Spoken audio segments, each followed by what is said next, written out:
Set up here. There we go. Okay.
Thank you, Boo Boo.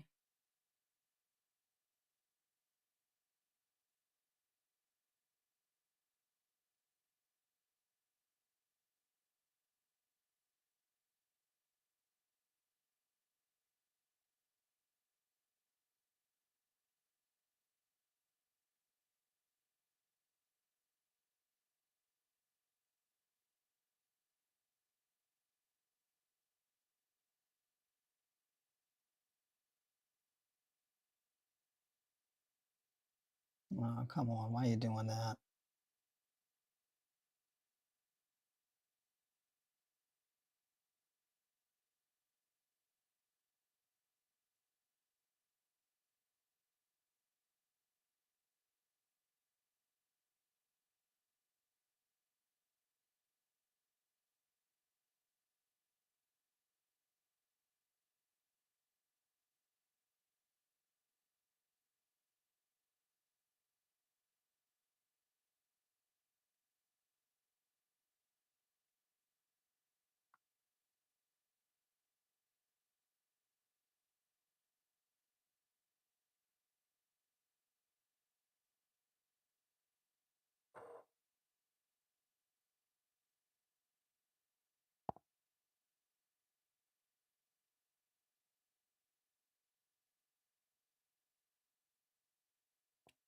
All right, y'all. Ooh.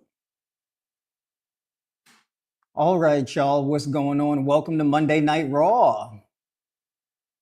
Y'all know how we do. Put a one in the chat if y'all can hear me clearly. If my sound is good. If I sound too low or anything like that, let me know so I can get adjusted. And in the meantime, I'm going to do this and raise my volume a bit. Hold on. All right, there we go. Make sure my sound is good. All right, we got ones in the chat. Let me monitor myself right quick. All right. Uh-oh. There we go. Okay. I'm going to try a little something here right quick to clean up the sound just a bit. All right, how's that sound? Is that a bit better or is that a bit too sultry? Let me try a little. I feel like I sound a little sultry. All right, how about this here? I don't know about that. Maybe, maybe not. I don't want to sound a little too sultry without putting on the R&B sound. All right, there we go. Putting on these final touches. Where'd my sound go? Where's my vibes at? Oh.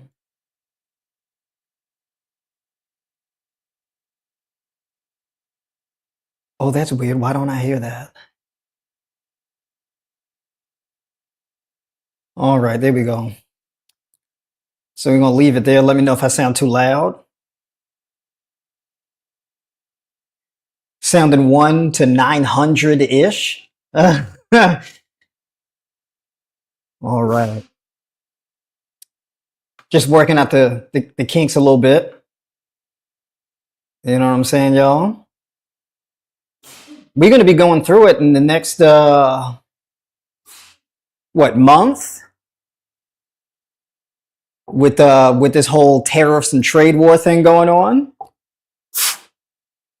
Coming to a grocery store near you. Right? So we got to talk about that. Are the shelves running bare? Will the shelves be running empty?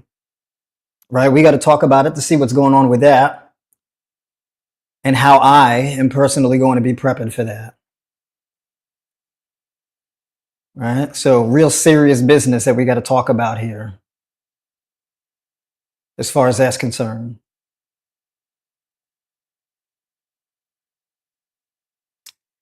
You say we hear you clear, but there's no vibes? Uh-oh. Where my vibes at? There ain't no vibes? Hold on.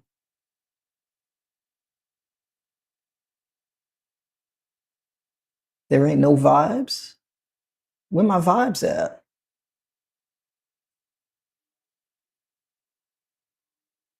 Yeah, they ain't no vibes. Where the vibes at? I just realized that. You're right. All right, let's see what happens if I move this to here. Nothing. Ain't no vibes. Yeah, that's right. Weird. All right, so let me try, because I got to figure this out. What's going on?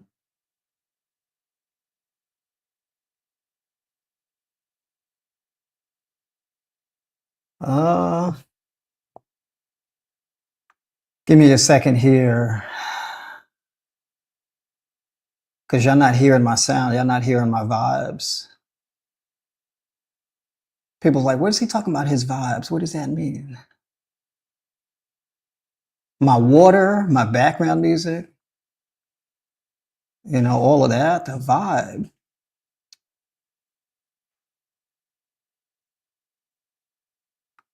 Yeah, that is odd. That is very odd. Hold on. I don't know if this is yeah, because that shouldn't be. I don't know what that's about, honestly.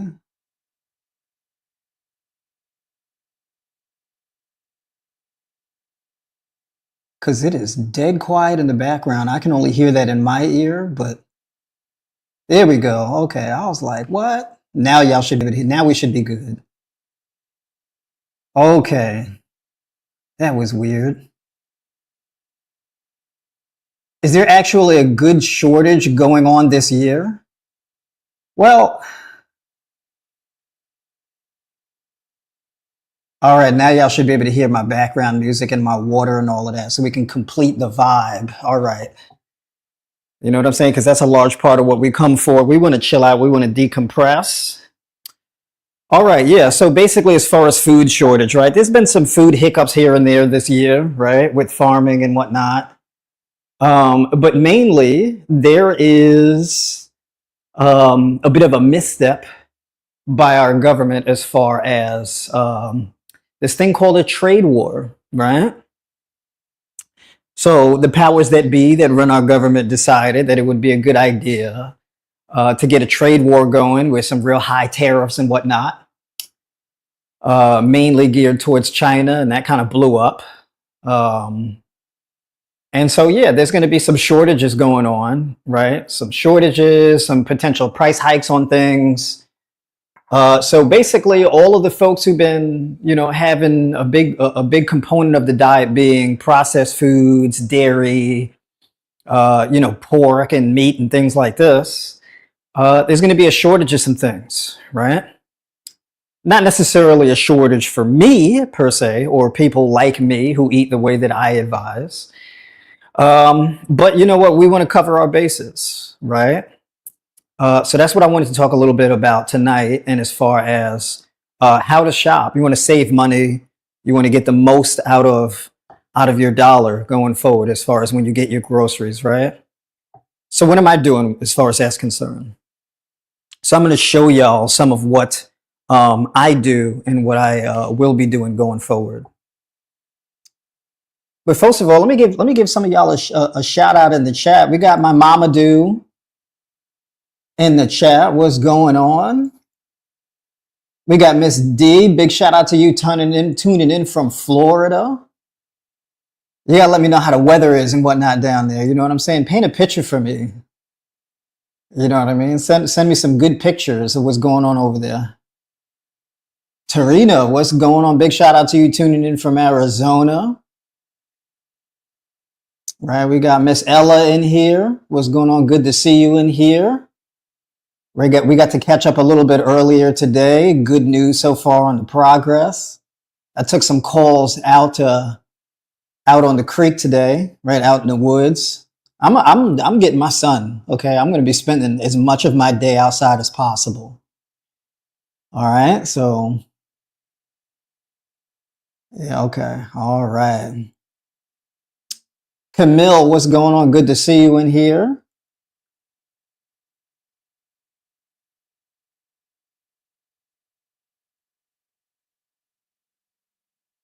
All right, just saying what's going on. Good to see you. Is there actually a good shortage going on this year? Yeah, I mean, it's supposed to be coming in the year or in the next month or so. Still no vibes. Oh, hold on one second. Y'all still don't hear it? What's going on? Hold on. I hear it. Yeah, I'm monitoring myself right now. I hear it, so y'all should be able to hear it. So I don't know what's going on. If y'all still can't hear it, I'm gonna have to, I don't know, maybe I'll have to go on my phone and see. Infinity Brittany, what's going on? Big shout out to you tuning in from Texas. Hey, Haas. Y'all still can't hear my water and background music? For real? Hold on one second. Now I'm gonna have to pull up my, because I hear it on my computer. So let's see. We're gonna go to my, we're gonna sort this out. I'm over here getting sidetracked. It's all good. Bear with me, folks. Hold on. This out. I'm over here getting sidetracked. It's all good. Oh shoot, yeah, that's right, yo. It's not coming through on the YouTube end. So what's up with that? What is up with that? So why can I hear it? Oh, hold on one second. I think I know why. Hold on. I think I know why.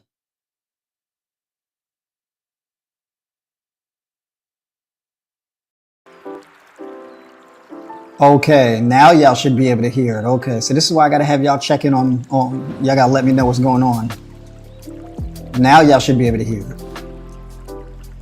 We should be good now. Put a W in the chat if you can hear it now. Yeah, see, that's it. I was like, what is going on? Messing up my flow. All right. See, this is why, you know, people get like producers and all types of stuff. See, that's why. Get that stuff sorted out. All right, we here. We here. We live. We all good.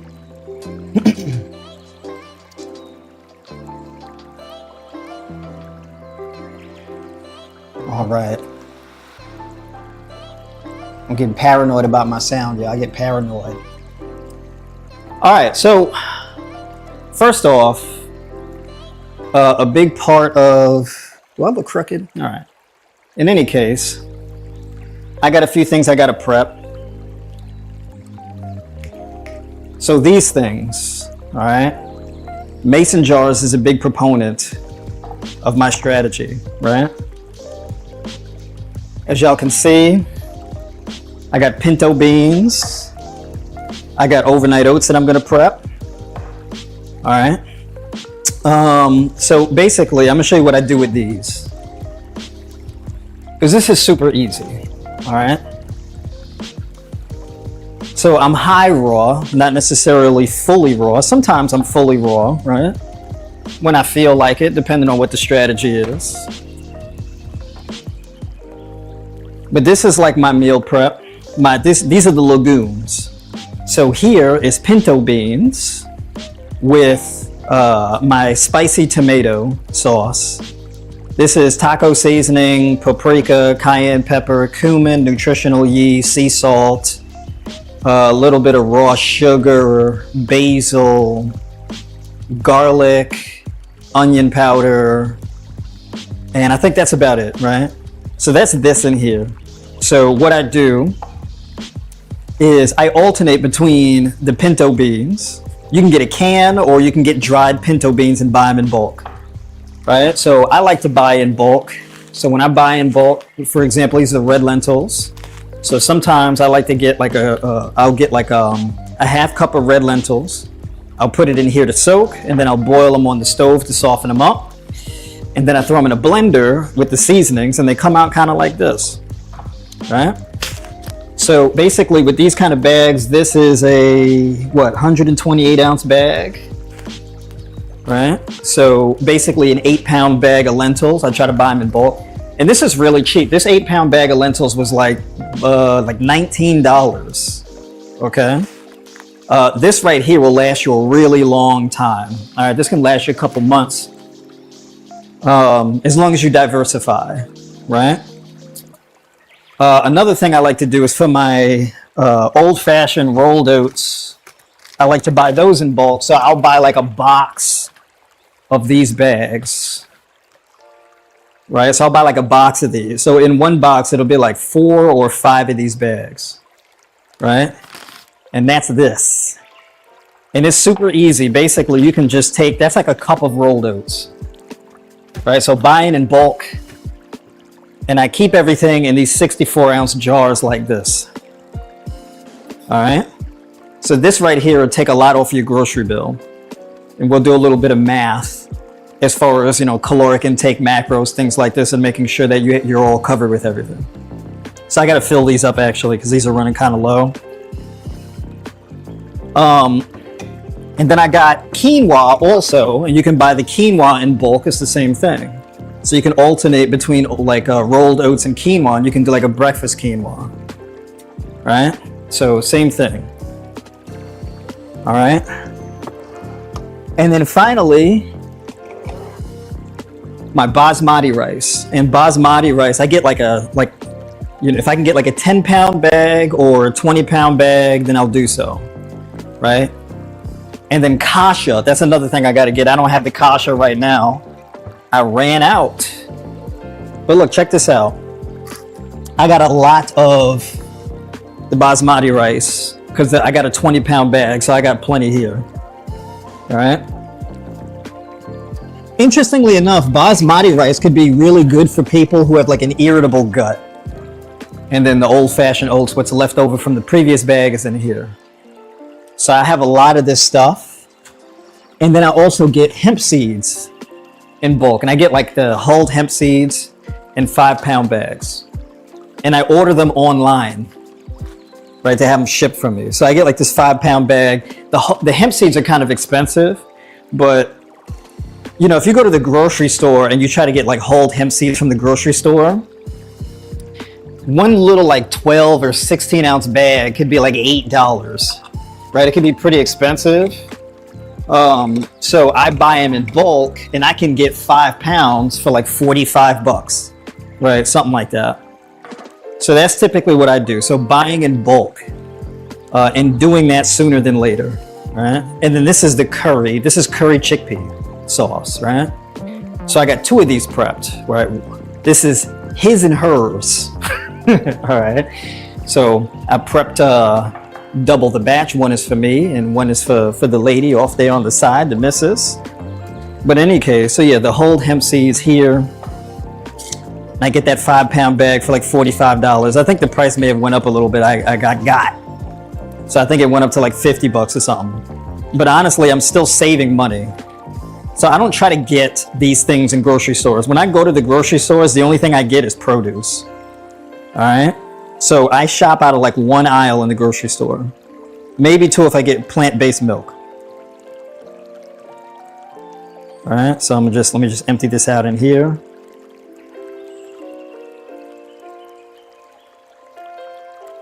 And I'm going to be prepping my meals and things like that. I always try to make sure that I have things prepped. So, every night, like around this time or so, I'll be doing some meal prep for the future and for the current night, because I have one more meal that I got to get in tonight. All right. So we pretty much topped off on the hemp seeds. So yeah, basically this stuff that I buy, like these dry goods, and then of course my herbs and spices. So for example, I also order my herbs from like a co-op online. So basically, I'll either get it from Frontier or I'll get it from, why do I keep blanking on the name of this? Star West Botanical, I think. So this is basil, and then this is parsley, for example, right? I have others here. I get cacao in bulk as well. So I got my cacao powder up here, so I get that. right? So basically with these mason jars, I just got a brand new pound of paprika, like a whole pound of paprika, right? So all of these things I buy in bulk, right? So you get your mason jar game up. All right. I have to soak some basmati rice actually for tonight's meal. So let me get that going. So once you do that, you're pretty much going to be insulated from a lot of the blowback, right? You want to eat as whole foods as possible. I don't really do much processed foods. I don't really do much multi-ingredient things. I don't really do much of that. So I keep it pretty bare bones, right? So like all of this like fancy noodles, like chickpea noodles or black bean noodles or things, I don't really do all of that, right? I'd rather just get chickpeas, right? You buy it dry, you get them in bulk, right? One thing you may want to invest in is a pressure cooker. All right, so you can get like a pressure cooker. Well, actually, let me measure this out correctly because I want to do 1/4 of a cup.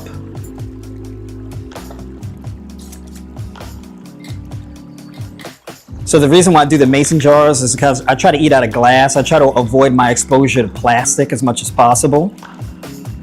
Right. I mean, I still use Ziploc bags and whatnot, and that's still plastic. So I'm probably undermining myself a great deal doing that. But, you know, you do what you can, right? You do what you can. But eventually what I want to do, my ultimate goal is to just replace everything with glass. Right. Let's take that off and let's put on the rinsing lid. So here's what I mean, right? Here's why you prioritize these things. So basically, this, for example, is about 12 ounces of chickpeas. This is like 12 ounces, 10, something like that, somewhere around there. But this is like around 360 calories, 24, 27 grams of protein, something like this, right? And then this basmati rice is another 320 calories, something like this, mostly carbohydrates. It's about like 8 grams of protein or so. So you can get like nearly 40 grams of protein with the nutritional yeast, the legumes, and the basmati rice, right? So for most people, that's either like all of your protein for the day or a half, right? You will run up your grocery bill big time if you try to maximize for protein consumption. Protein is actually very expensive, largely because the prices get jacked up because of people's obsession with maximizing protein in their diet. So sellers take advantage of that, right? So they sell you like all of this high protein stuff at top dollar, and it really hits your pockets, right? So, you know, when it's like your tofu, spaghetti noodles or whatever, and they charge you crazy money for it, and it's not necessary. Because if you think about it, right, if we do some math, and I had people reach out to me about this earlier, a lot of people ask me about protein consumption. So basically, let's say your total weight is 180 pounds, let's say. That's your total body weight. And your body fat percentage is, let's say, 25%. So we do 180. Matter of fact, no, 180 is going to be a lot higher than 25%. Let's say you're 180, your body fat is 30%, 35%. Let's say 30%. So what we do is we subtract the 30%, and that gives us a lean mass of 126 pounds. So we do 126 pounds, and we go for the upper limit of protein, which is 1.6 grams of protein per kilogram of lean mass.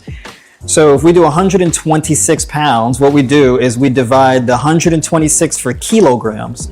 We divide 126 by 2.2 for kilograms. That gives us 57 kilograms, all right? So your lean mass is 157 kilograms, all right? 57.2, but let's say 57. So we do 57 times 1.6. So that's 91 grams of protein per day. All right.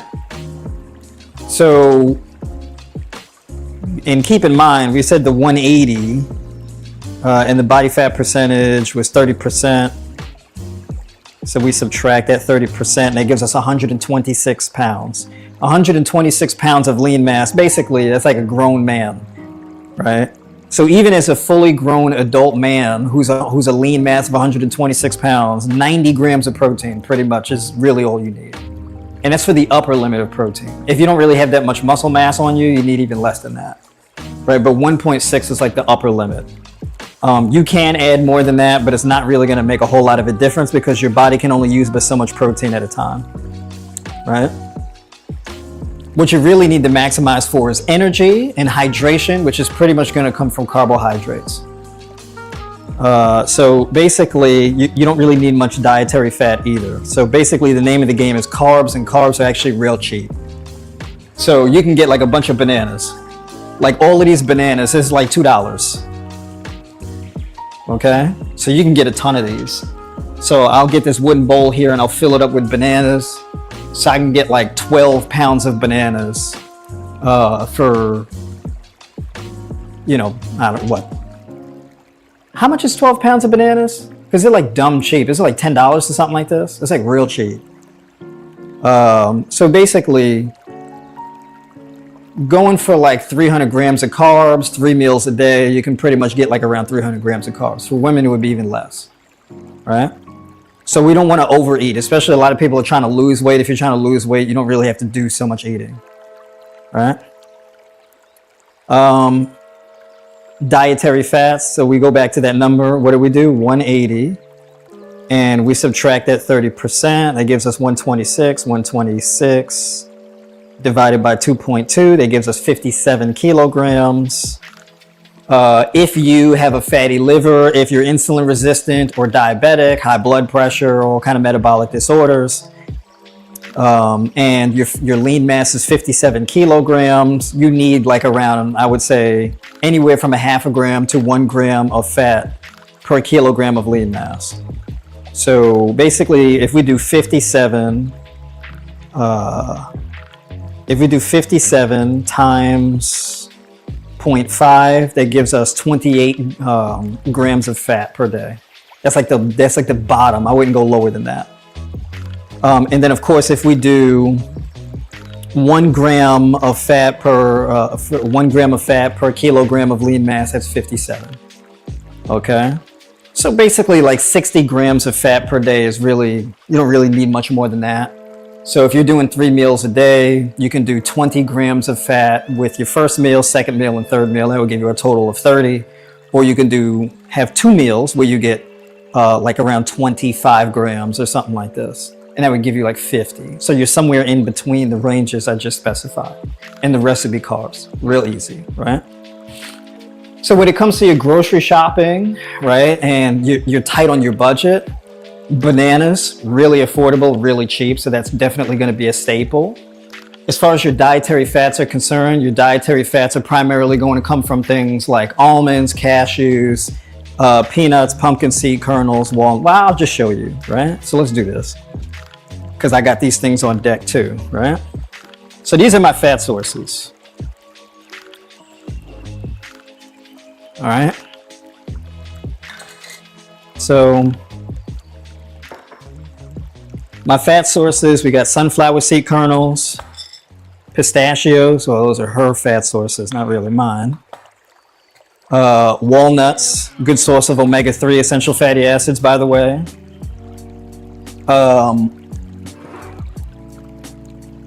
Cashews. All right, so cashews, and then almonds, all right, and peanuts. So these are, I try to buy these in bulk whenever I can. Oh, and pumpkin seed kernels, right? This is a small bag. I usually try to get these in bulk. Everything I try to get in bulk, right? But if you really want like your best fat sources in particular, that's going to be your hemp seeds. That's going to be your avocados, So basically sunflower seeds, avocados, walnuts, pistachios, almonds, things like this, right? These are going to be your fat sources basically in the hemp seeds that I showed y'all earlier. All right. So as far as your fruit sources, some really good affordable fruit sources are going to be like your melons, believe it or not. Melons are actually pretty cheap. So, you know, you have your honeydews, your cantaloupes. I already cut up my cantaloupes. I don't have any more cantaloupes, but I do got to cut up some pineapple, right? And I got some grapefruit and things like this. But watermelon, so if you get yourself a nice big 12 or 15 pound watermelon, like a good watermelon, that'll last you for a really long time. Because you can do like 3 pounds of watermelon a day, 2 to 3 pounds of watermelon a day. First thing in the morning, it's like a breakfast or something, for example. Great way to start your day. It's very affordable. Bananas, that's another good first meal of the day, right? So that's where you get like your first 100 grams of carbs, basically, right? Your first 80 to 100, something like this. Second meal, your rolled oats. Your third meal could be your pinto beans, where you turn into something like this, right? So basically I gotta prep some of these things and I gotta prep this. So what I'm gonna do is I'm gonna boil some rice for my evening meal. Let me catch up with some of y'all in these comments here. Let's see. Hello, Remsa. Do you think that a very low-fat diet could be a bit risky for health? Sometimes I see some controversy between plant-based diet promoters. Sorry for my English. No, your English is solid. Yeah. So again, like a low-fat diet, 1 gram of fat per kilogram of lean mass is not necessarily like a diet that's too low in fat. I personally wouldn't go below 45 grams, but it depends on what your goal is. So when I'm talking to somebody who's like diabetic or something like that, the number one goal is to decongest your liver and improve insulin sensitivity. So your diet is pretty much going to be like 80-10-10. It's going to be mostly carbs, right? So that's where I would suggest like the lower ends of fats, where pretty much your dietary fats would be either 10% of your overall macros or like a 0.5 gram of fat per kilogram of lean mass, right? That's like the quickest way to reverse your diabetes, right? Now, as your blood sugar improves, as you decongest your liver, you drop body fat and things like that, you can increase the fats to like 45 grams a day and then 60 grams a day and kind of hold at 60. But yeah, basically, first of all, dietary fats can actually be pretty expensive. Your carbs are actually your cheapest source of food. Think about it. Bananas, beans, lentils, rice, quinoa. These things are very inexpensive. But your fats, almonds, walnuts, cashews, these are expensive actually. Avocados, it could be kind of expensive, right? So that's something to consider. If we're talking about saving money, your dietary fats mainly are for like your omega-3 essential fatty acids, your vitamin E, absorption of vitamin K. But even for vitamin K, you don't need that much. It's fat soluble, but you don't need that much, right? And then, you can get, the quality of fats is more important than the overall total amount of fats, really, right? So that's something definitely to consider. All right. I'm a little behind. I gotta get moving here. If you got like a mini juicer like this mini juicer I got, this juicer was like $90. And I mainly use it to juice fruits. So like when I make like pre-workout juices or things like that, or morning juices, I'll use it for that. I don't really juice like vegetables and things like that. You can, but I don't really use it for that. I mainly just juice fruits. The leafy green vegetables, I'd rather eat them whole. And the reason why is because I want the fiber. the leafy green vegetables, one of the biggest benefits of the leafy green vegetables is the insoluble fiber that you get from it, that prebiotic fiber that you get from them. And also, like, leafy green vegetables are not really that water rich, so you don't really get much juice out of them. So when you do juice them, it's a bit wasteful, right? So that's kind of like my whole approach with that, right? Leafy green vegetables can be kind of expensive if you're buying too much of them, right? So you want to do some math and see how much you need.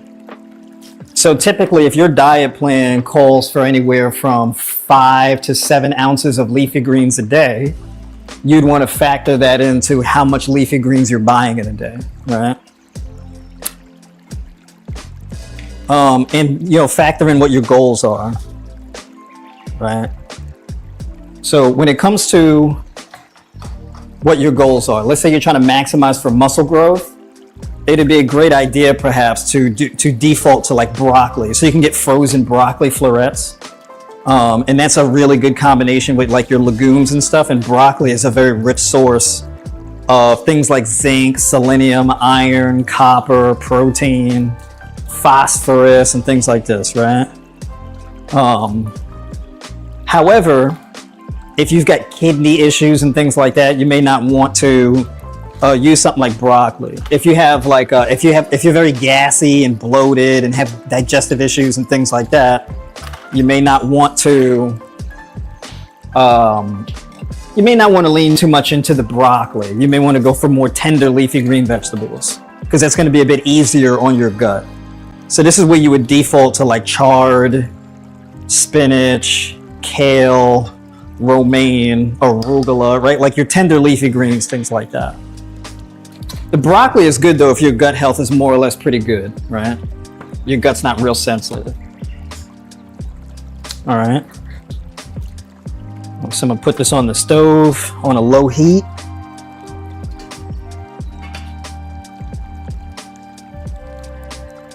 There we go. All right. Where's the blender?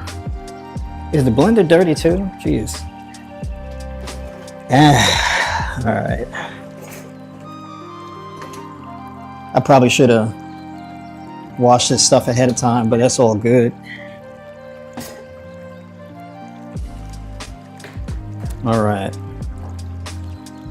We'll catch up with y'all questions.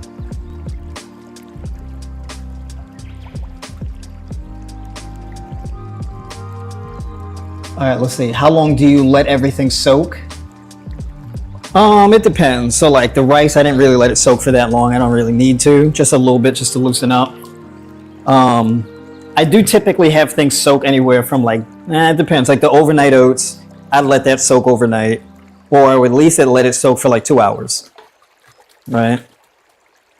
Something like chickpeas, I let that soak for like 24 hours and then slow cook them till they're soft. Chickpeas take forever to cook. So you got to be patient with those. So like if you're going to be getting like, if you're going to buy beans in bulk, then that's like a thing. You may want to get a pressure cooker for that. All right. So it just depends.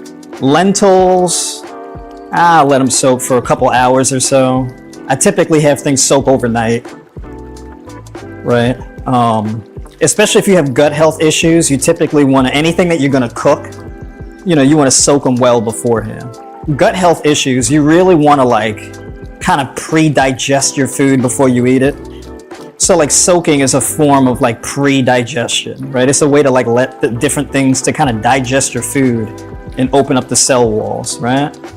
When it comes to plant-based food, in order to make any plant-based food edible, it needs to possess enough water for it to be edible. So essentially, you're just infusing whatever it is with water. And as you add water in, the cell wall breaks up, the lectins and the phytic acid dissolve, and then it becomes edible. Because essentially, like rice and beans and things like this, when these things are dry, they're not ripe. So you don't want to be eating foods that are not ripe, because then they're going to be hard, right? So this is why I'm also a big fan of sprouting, which also reminds me, mung beans, M-O-O-N-G, Mung beans are amazing because mung beans, if you're one of these protein addicts, let's say you don't like tofu for whatever reason, you don't want to use tofu, you have a food allergy, or you just don't like it, the texture, whatever the case is, mung beans, okay? Mung beans are like the highest source of protein that you can get from a legume that's not like a soybean. Right? So mung beans are a really good source of like zinc and copper and iron and potassium and all this type of stuff. Right? So mung beans are actually really phenomenal. And you can sprout them, but don't get like split beans. Whatever you're gonna sprout, you gotta get them whole. So you gotta get whole legumes. If you do like split peas or split lentils, they're not gonna sprout. All right? So just keep that in mind. All right, so these are pinto beans. I like to diversify the beans because some beans are higher in calcium, some are higher in iron, some have different types of fiber. So I like to mix them up. Black beans, pinto beans, chickpeas, red kidney beans, this type of thing. You can eat fruits throughout the day and just have your beans at night. So for example, like if you're a woman where, you know, you only need about 40 grams of protein a day and you've got kidney health issues, you've got high blood pressure, you don't really want to go crazy with the protein because that can increase homocysteine levels and make blood pressure worse. So you don't want to get too crazy with the protein. So you may want to do kidney health issues, blood pressure issues, thyroid issues. This is where you would primarily want to do bananas, pineapple, mangoes, melons, this type of thing.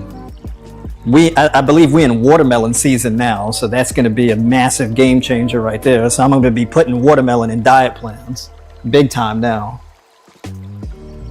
Right? I might as well put these. I'll put these back in the fridge because I'm not doing these tonight. I just wanted to show y'all.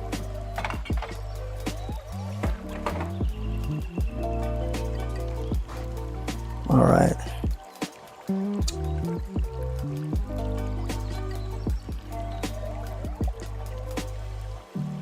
Are the chickpeas cooked or sprouted? Cooked.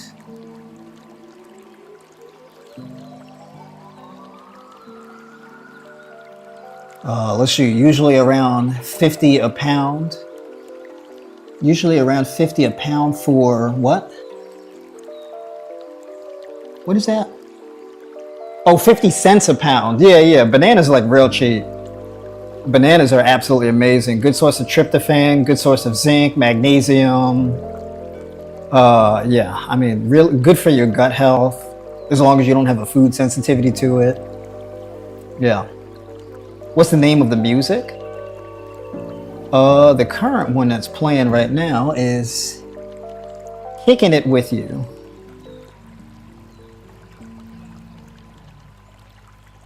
By Sarah the Instrumental.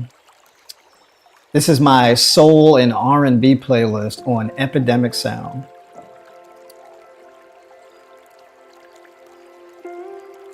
Should I stay away from what? Should I stay away from oils completely, or can I use them to massage my raw leafy greens? Yeah, I would use oils really sparingly if you're going to use them at all. But I would avoid, for you specifically, I would avoid cooking with oil. So you can use oil as like a base for salad, for like salad dressings or something like that. Or you can use it to like massage greens. But do not cook with oils. Don't do that. So high blood pressure issues, diabetes, thyroid issues, don't do that. All right, so I'm doing the pinto beans, 2 tablespoons of nutritional yeast.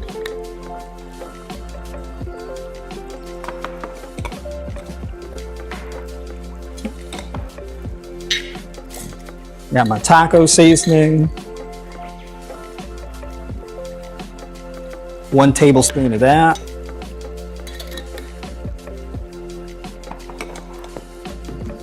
So yeah, basically, you can have your fruits throughout the day, and like, you know, you can just have your legumes and leafy greens and whatnot. You can make a soup and that type of thing. Smoked paprika. I'm going to be testing out some new recipes off stream using miso paste. So I'm going to be doing some different sauces and things using miso paste. So, and then once like I'm gonna make like a cheesy lentil kind of thing going on there.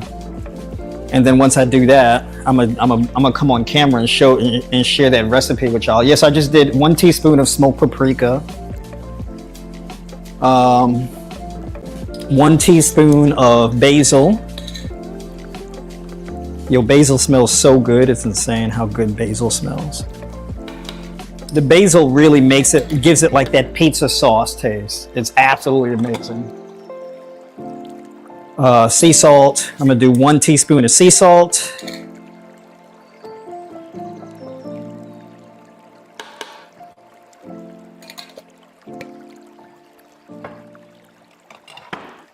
Now I'm gonna do 1 teaspoon of raw sugar. If you don't want to use raw sugar for whatever reason, you can also use agave or coconut sugar. I actually have coconut sugar too. So I gotta jar that up.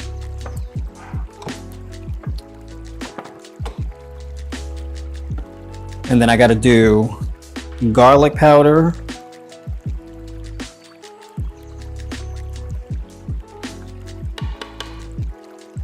I gotta get cayenne pepper too. That's another thing I gotta buy in bulk. So I gotta do some shopping. But yeah, I don't buy dry goods much in the grocery store. Oh, and cumin. I got this little thing of cumin, but I actually buy this in bulk too. Cumin is real strong. You don't need a lot of it. All right, you use too much cumin, it's gonna taste nasty. It's gonna be like super strong and pungent.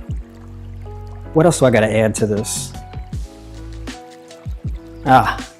You can also use tomato paste or tomato sauce. All right, so I am going to use, I still have just tomato sauce here, so I'm going to use tomato sauce. When I run out of tomato sauce, that's when I'll use like a tablespoon of tomato paste. So I'm going to use a good bit of that.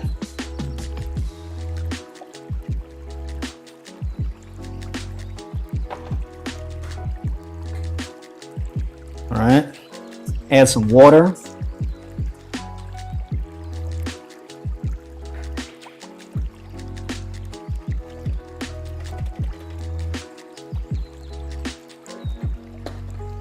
If you wanted to add more protein to this also, you can add hemp seeds to it. So like 3 tablespoons pretty much will give you like 10 extra grams of protein. Also give you some extra zinc and magnesium as well. So you can, and if you want to, you can add, well, I don't know if you want to do that. If you want to use chia seeds or flax seeds, you can do that, but just keep in mind that that's going to thicken whatever it is you're making, because that stuff, it sucks up the water and expands, and it'll thicken the sauce that you're making. So you'd have to add more water. All right. If you want to add more water though to your diet, like you want to add more fiber to it and whatnot, and you want it to be more filling, let's say maybe because you want to eat less, if for whatever the reason is, then that could be a good option too. All right. I'm gonna turn this blender on. But before I do that, matter of fact, I'm gonna turn the blender on and let me know if y'all hear it. Yeah. Let's see. Yeah, let me know if y'all hear it.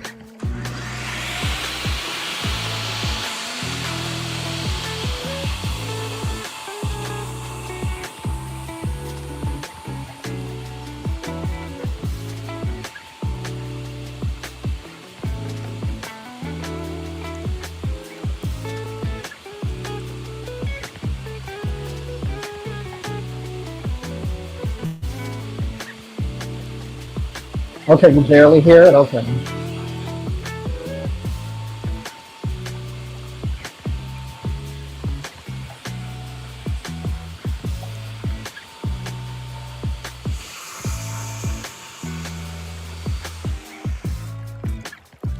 All right. So it automatically turns off on its own. It's like one of these AI blenders, this AI Ninja blender. It's a smart blender. All right. Oh, that smells so good. Yo, it smells so good. Oh my God. Yo, the sauce thing, and you know, you can use this on salads. So you don't have to do rice or anything either. So you can have this and you can just pour it over salads and just use it as a salad dressing. You can do that too. And you can chop up like cabbage or cauliflower or broccoli, something like that. You put it in a pot, you add that sauce to the pot, and you add water to make it like a soup. And that works also. So it's very versatile. There's a lot of different things you could do. So I got these little mason jars. So I make another one of these. I'm having this tonight.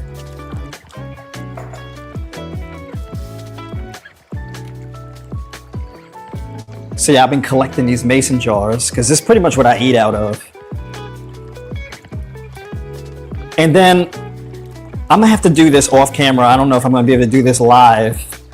But one thing I really want to do is do more hiking throughout the spring and summer. So I'm going to share with y'all what I bring. Like when I spend the whole day outdoors, there's a particular way that I eat when I'm hiking or being outdoors, right? So I'll show y'all that also, like the drinks that I pack. You know, because I eat differently if I'm out. When I'm out, I eat raw. I don't really eat cooked food when I'm out.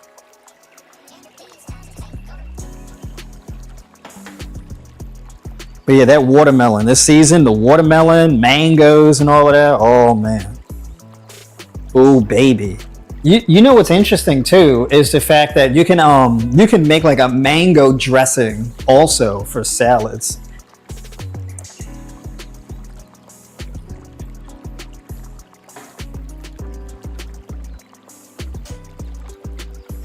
That's my jam.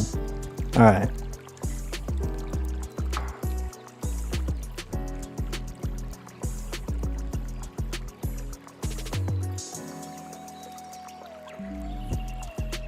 So you can make like several of these and have them in the fridge for the week. And I'm about to share with y'all another strategy that you can use to save money too. You're trying to drop, this is really easy too if you're trying to drop body fat. So I'll share this strategy with y'all too in a second. Because weight loss is actually quite simple. And y'all heard me talk about this before. And then also you save a lot of money when you don't have a gym membership. Let me tell you something. If you want to get your health in order, one of the best things that you can do is get all your workouts done outdoors. And that's a way that you can kind of like passively get more vitamin D. So you get more vitamin D in your life during your workouts. Let me tell you something. That will revolutionize your health, all right? It'll improve your joint health. It'll improve weight loss. It'll improve your mental health. I mean, all types of stuff. That vitamin D, that sun exposure, that'll improve every aspect of your life. All right? That'll improve your relationship with your family, your kids, your spouse. That'll improve your relationship with God. God. All right? Straight across the board. You get that tan. Ooh, man. You want better skin? You get that shea butter or that castor oil. Right? You mix it with some lavender. Right? You moisturize that scalp with some lavender oil or some tea tree. Some castor oil, right? So you get lubricated. You know what I'm saying? You get some coconut oil or whatever. Yeah. Get a little bit of shea butter, rub it into the skin real good. Put a little eucalyptus oil on you, mix it in with the oil so you keep the bugs off of you because they don't like that eucalyptus. So that's a natural like bug repellent, that eucalyptus. And look at that, boom. Look at that. Fire. And that's it. So that's the new batch. It's really that easy. All right, it's really that easy. All right.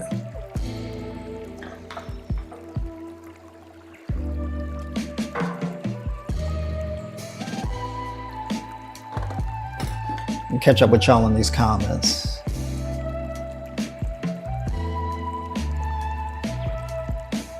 Oh, you said, was that the pinto beans you made that sauce with? Yes, it was pinto beans. Yeah.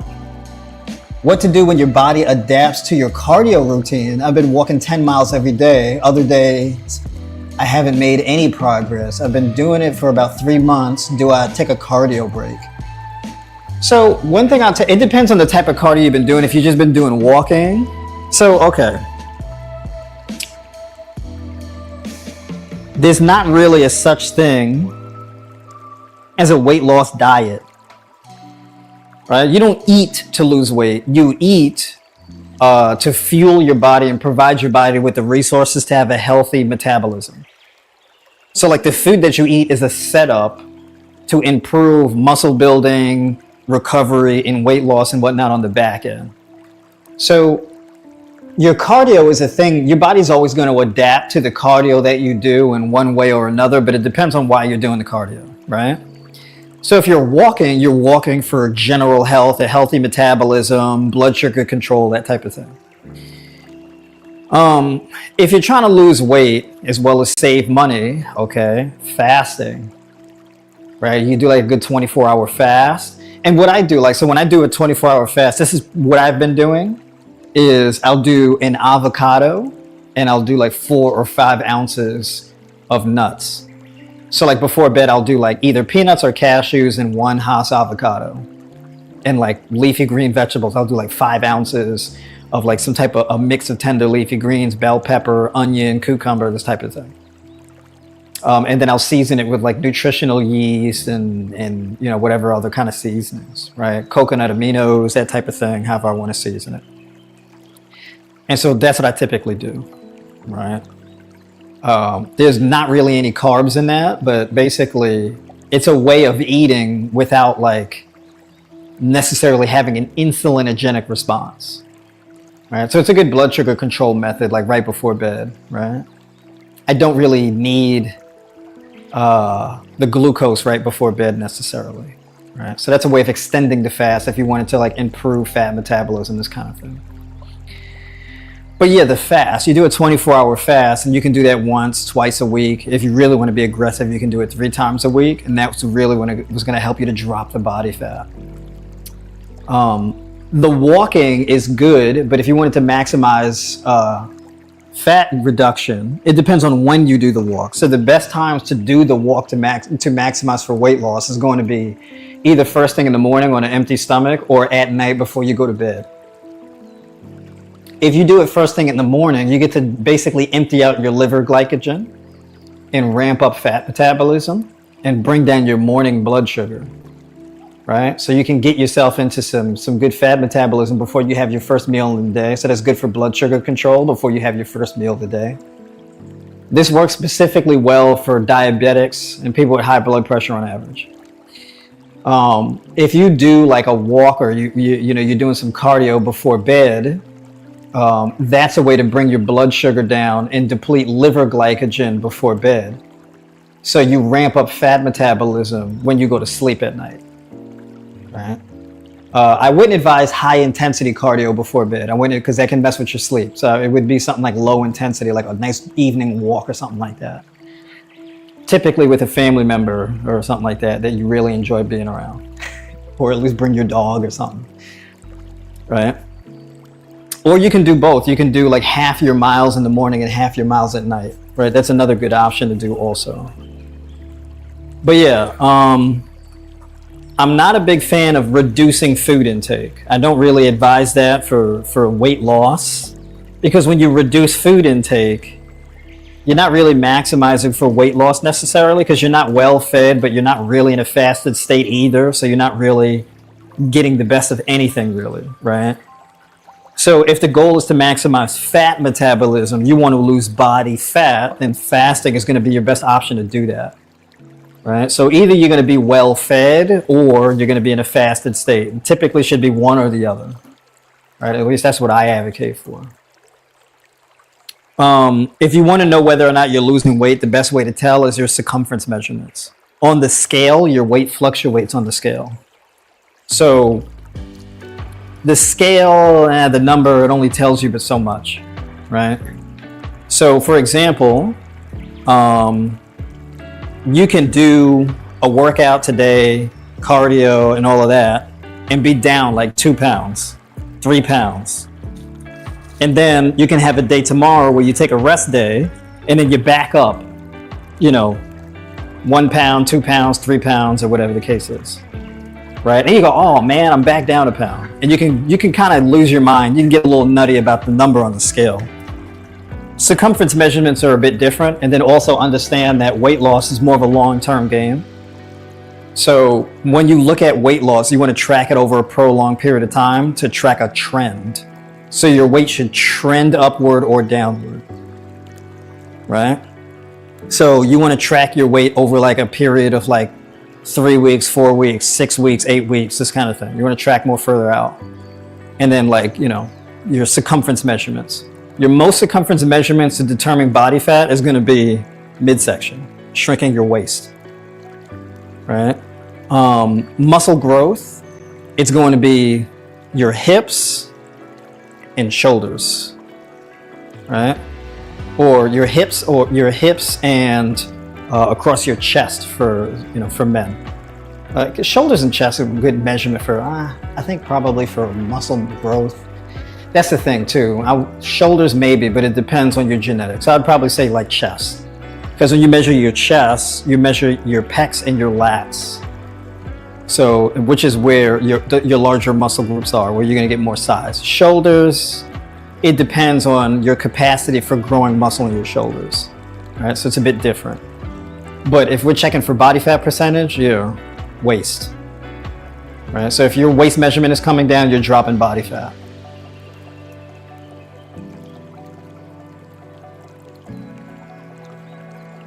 But as far as increasing your cardio, there's only but so much cardio you can do in a day. So you can diversify the types of cardio you're doing, but there's only but so much cardio you could do. So just gradually doing more and more and more and more cardio, I wouldn't do that because you start running into joint issues. You don't do cardio for weight loss necessarily. You do cardio to improve your metabolic health, right? So like VO2 max, insulin sensitivity, kinda, but mainly VO2 max and mitochondrial health. Those are like the two main reasons why you do cardio, but it's not really for weight loss. The weight loss that you get from cardio is incidental because while you're doing the cardio, you're depleting liver glycogen and bringing your blood sugar down. The tricky thing is that if you're insulin resistant, like you're diabetic, well, the stress can actually make your blood sugar numbers worse. So increasing cardio could actually have like a negative effect for some people. So it's kind of a mixed bag. It's a little different. The rice is almost done. So now what do I got to do next? I'm gonna cut up. I gotta cut up some pineapple. Cut up and bag some pineapple. So that's what I'm gonna do.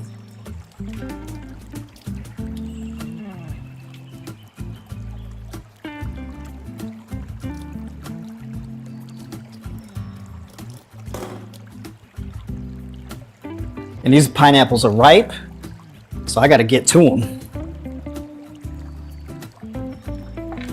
Because I woke up this morning and I smelled the pineapple all sweet and stuff. I was like, oh, I better hurry up.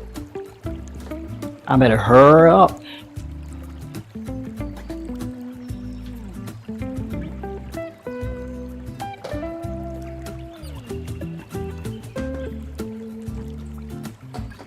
And I got to pay attention to my nose too. Let me know when to turn that heat off that rice.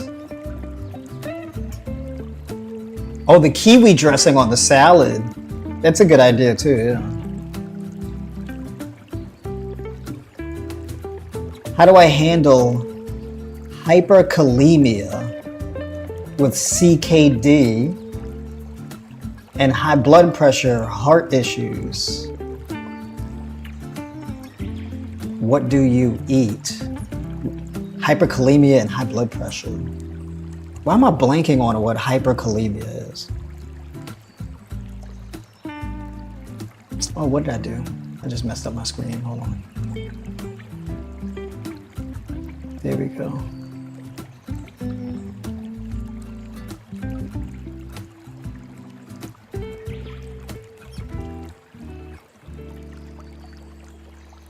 Okay, there we go. So basically, I'm curious. So as far as the hyperkalemia, it depends on what's causing the high potassium. Because it could either be dehydration, or it can be like you can have like a genetic mutation that is causing that. But the thing is that in order to know if it's genetic, you would have to test for the gene that causes that issue. A lot of people with high blood pressure, the issue tends to be chronic dehydration, right? Because then what happens is also, if you're not getting enough vitamin C in your diet and you're not adequately hydrated, you can be getting more potassium trapped in your blood, right? So it really depends. So I would say to have like a more water-rich diet. So like, for example, I just recently got on somebody where their kidneys were damn near at failure, almost. We're talking about like an EGFR of like 7. And within a week, we've been able to normalize her blood pressure. So she's had high blood pressure like her entire adult life. This is like the first time her blood pressure's been normal. Right? So we got her blood pressure normalized. She's producing urine. So she's able to, she's got a shot, right? Because she's still producing urine. And we've improved her blood pressure, which are 2 really good signs. Her energy level's good. She's sleeping better. And she even has the energy to exercise. So we've really turned things around in a very short period of time. She's not really out the woods yet, because you got to sustain the effort in order to really start healing the kidneys and correcting things. But, you know, we have a significant amount of potassium in her diet, to the point where her doctors may see her diet plan and be like, how the hell is she improving everything in her kidney health with all this fruit and potassium? It's like, well, because of the hydration. There's a very big difference between getting like potassium from like nuts and seeds and legumes versus getting it from fruit because of the water content, right? So when you have more of a water-rich diet and you have a high vitamin C diet, vitamin C is very protective of the kidneys. So that can regulate a lot of that, right? So, you know, in order to really like heal your kidneys and bring your blood pressure and whatnot down, you know, you got to regulate your thyroid health. You got to, you got to cut out the excess fat and protein out of your diet. You got to stay hydrated, significantly ramp up your, vitamin C, hydration, B vitamins. That's a big one, right? You got to make sure you don't have any inadequacies in your diet about B vitamins. Make sure that you're getting an abundance of folate. I didn't cut my hand, guys, don't worry. I be cutting stuff. I know some of y'all be terrified. Like, yo, why is he so awkward? It was like, oh, because he's left-handed. I'm an awkward left-handed person. Yeah. So yeah, I've had a lot of good progress with people with kidney disease. We've been able to do some phenomenal things with people with kidney disease. And it can actually be quite simple and straightforward when it comes to kidney disease. It's just really important to understand the root of the issues, right? But yeah, dry foods, high protein, high fat is dangerous. It's dangerous. You need a hydrating diet. So like that, the mangoes, the watermelon, the honeydew, cantaloupe, the pineapple juice, the grapes, and then, you know, we do like fermented foods, coconut yogurt, berries, right? If you've got gut health issues, adding like 5 grams of glutamine into the bowl, that's a good one too, right?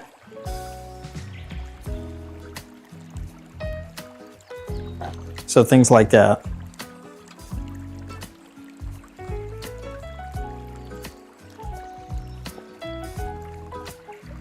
Boo Boo, you want some pineapple? Huh? All right. We're gonna get a whole gang of pineapple up in here.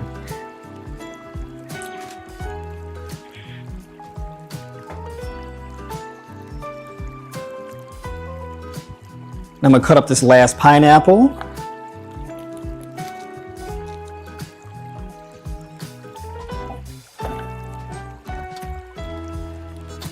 That's right. Diabetes, high blood pressure, kidney disease, fatty liver disease. I've had a lot of success with those things. As well as thyroid issues. Do not get your thyroid removed.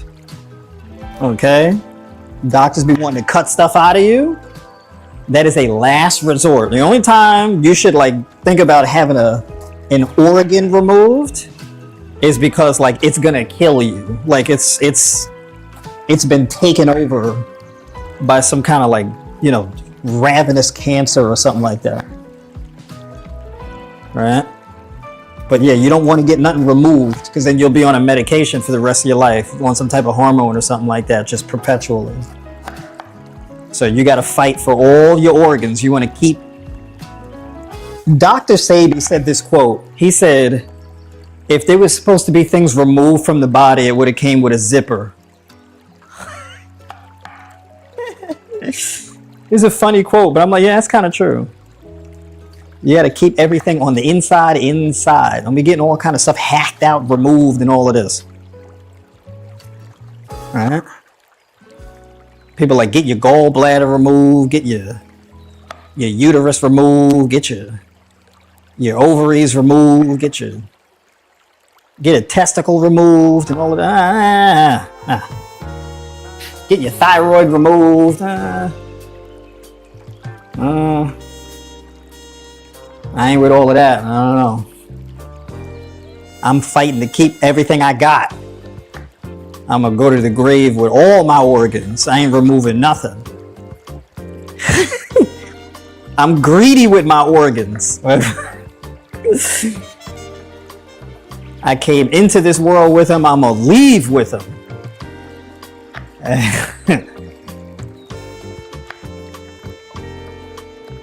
I say that in jest though, because, you know, that's the intention, but, you know, there are extenuating circumstances that come up.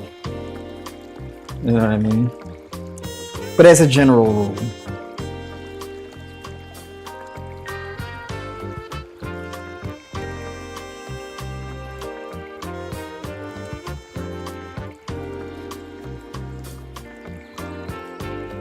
Oh, he said, I will be on the call with you.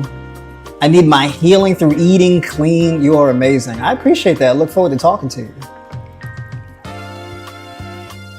Let's see. Are beets good for high blood pressure? Yes, actually.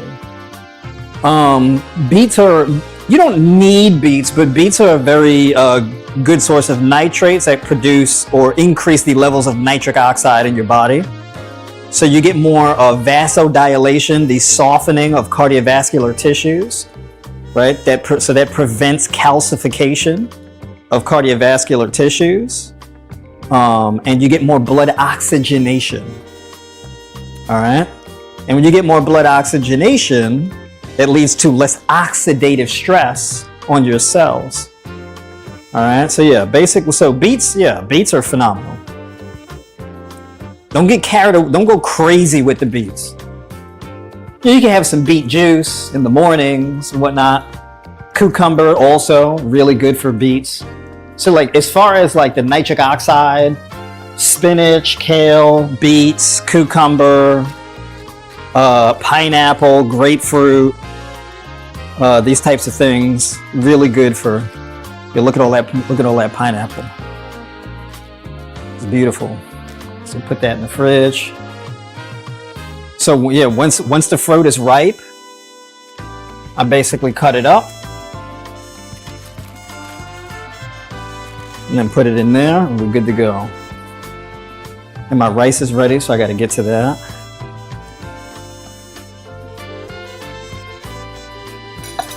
But yeah, that's right. We out here healing, y'all, because let me tell you something, this medical debt and all of that ain't it. Over here in the US, we got medical debt, y'all. Medical debt ain't no joke. You go to the doctor, they clip all kind of stuff out your body, they staple you up, and give you that big ass bill. You know, not to say doctors are bad people. I think the doctors are very important to society. Big shout out to doctors. But I mean, there's some limitations to the way that we do healthcare in this country.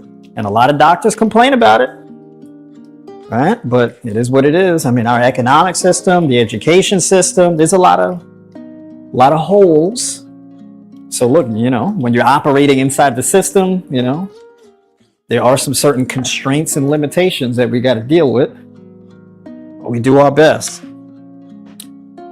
But you got to eat your way out. I don't want my rice to cool off too much. All right. So let's get this rice.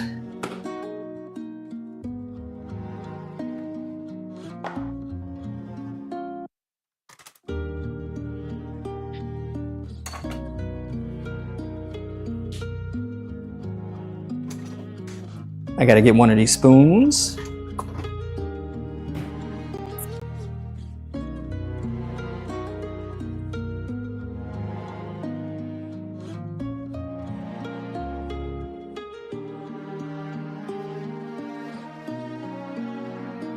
Well, you said I do beet juice, then I eat beets 3 times a week. Okay, I mean, I think, look, beets once a day is like good enough. I don't know if I would do more than that. Beets are strong. So, you know, I don't know if I would be going too crazy with the beets. I don't know about all of that. Beets are kind of strong. You mess around, your urine be coming out red. Them beets, man, them beets ain't no joke. All right, let's see. My rice is a little wet, but that's all right. They're gonna air dry.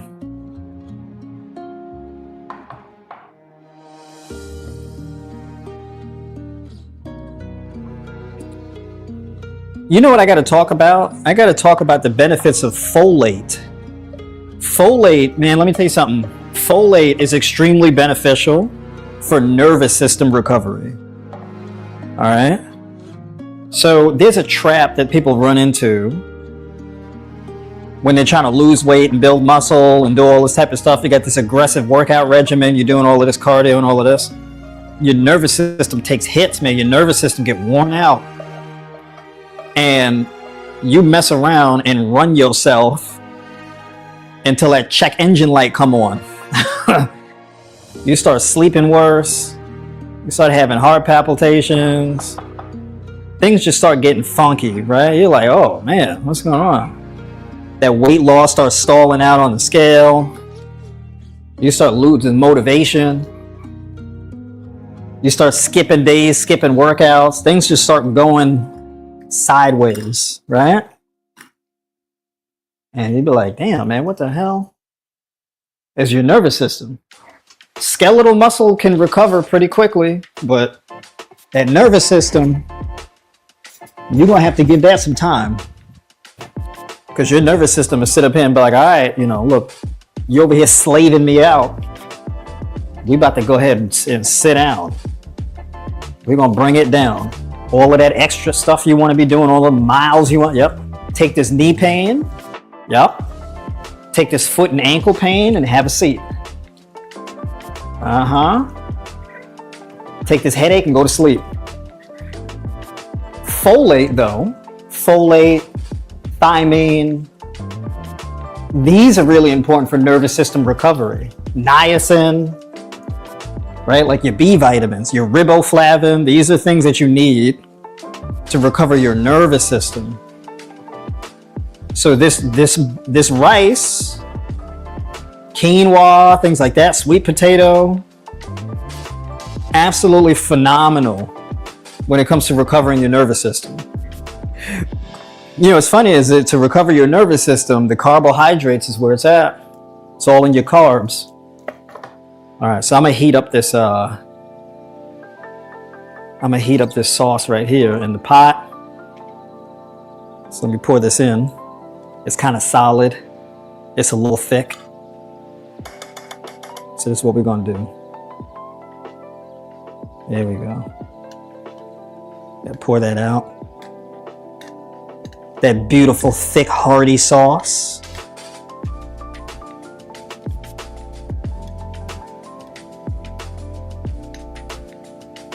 I gotta prep this overnight oats.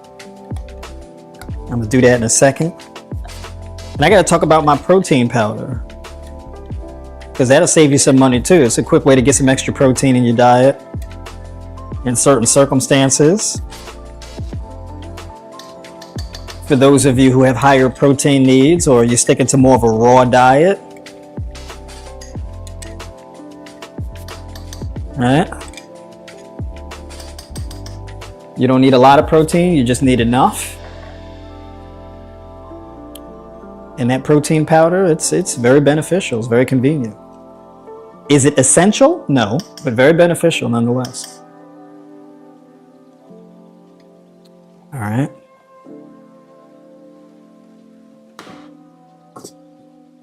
So we're gonna put that low heat back on. Set my rice to the side. And now we're gonna add some greens into that.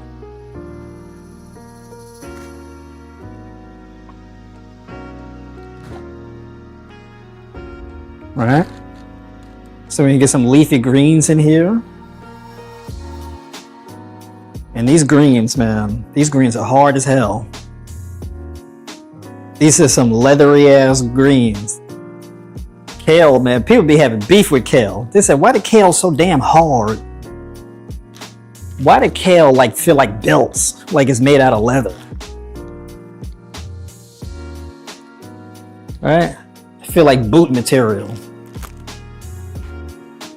But let me tell you something, that kale is legit when it comes to a good source of omega-3 essential fatty acids. When it comes to calcium, the kale is where it's at. So I massage the kale, I kind of crunch it up, open up the cell walls a little bit. You know what I mean? You got to massage it up. You know, and when you do this, you can smell, like you can smell it more as it softens up. It's pretty wild stuff. When you just do this, kale can have like a pretty strong smell. It's not a bad smell. It's like an earthy smell. It smells like the great outdoors. It smells like health. It smells like a power-up. It smells beneficial. It smells like chlorophyll. Right? It smells like good vascular health. That's what it smells like. Now, you know, the cool thing about like raw or something like this, look, you can just do this, and it was real hard out of the bag, but now it's soft. And you can just put it right in your mouth and eat it. Like this. I'm not gonna do that because I want this to go inside my meal. But we do that. And now my hands are stained with green because of the chlorophyll. So I'm gonna do some chopping. You know what I'm saying? And this is a way to make it easier on the gut when you cut it up. Some of y'all be complaining to me, can I do a greens powder? I'm like, look, just crunch it up. Throw it in the meal. Stop whining. Eat your greens. Nah, but you can do a powder if you want, but you know me, I'm Mr. Bare Bones. Put that in there. Yeah, this thing stained up the cutting board. My hands are green. It's pretty crazy. All right. So yeah, that's how I do with the kale. So if you're like, why is the kale so tough? Just massage it up. Just, crunch it up. Break it down. Break it down. Real easy. And you get a nice smell while you add it. You see, look at that. You see the green?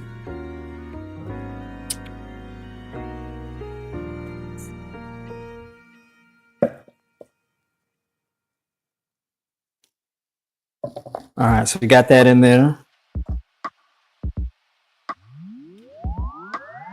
So now I'm gonna go and mix that up right quick.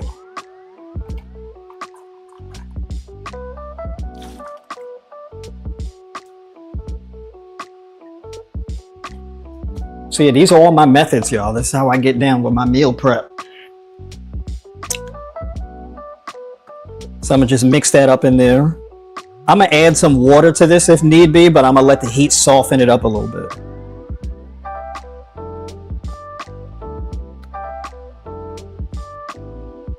All right. So if you want to get more calcium in your diet, plant-based milk, kale. You can also add in like an ounce a day of almonds, 12 ounces of like legumes, like your black beans. Black beans are actually a really good source of calcium. Red kidney beans, that's another good source of calcium. All right. Let's see what I'm gonna add now, because that kale is bitter. So I want to add something. What do I want to add?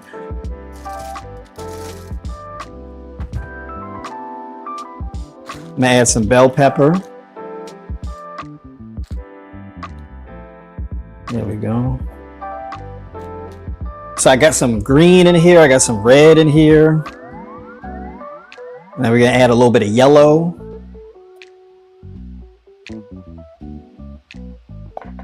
And your yellow foods are actually really good for your liver, really good for your kidneys, really good for your skin. Your yellow foods. Don't sleep on your yellow foods, all right? Your yellow foods are legit. Get them yellow and orange, all right? So your butternut squash, your sweet potato, your grapefruit, your cantaloupe, your orange and yellow bell pepper, your mangoes, carrots. That's one thing I got to start throwing more of in the diet is some carrots. Gotta get some carrots. You can get a whole gang of beta carotene, vitamin A from carrots. So that's how you get that darker hair or richer pigment. And if you want to get like a good even tan, all right, so we going into spring and summer. You want to get a nice good even tan. Getting more beta carotene in your diet is where it's at. Getting more of your orange and yellow foods. All right, so if you don't want to be splotchy and blotchy, hyperpigmentation, all that.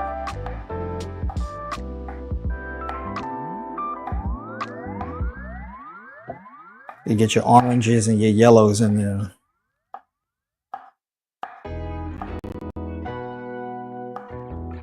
As well as your violet foods too, like your red foods. That's really good for your vascular health also. Red foods and green foods in particular, really good for blood oxygenation, blood flow, just blood quality in general.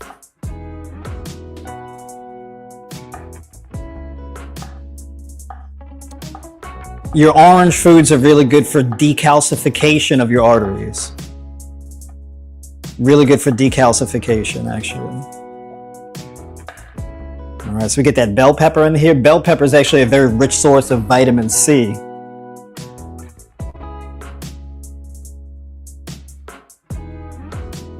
All right.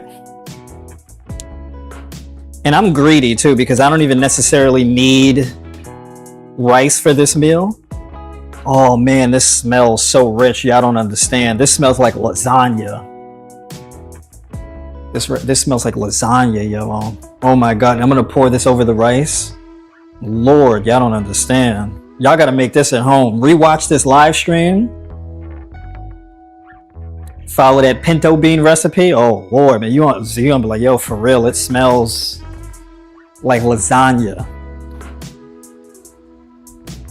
And if you really want to be nutty with it, you can add in like an extra tablespoon or so of nutritional yeast to make it a little bit more of a cheesy flavor.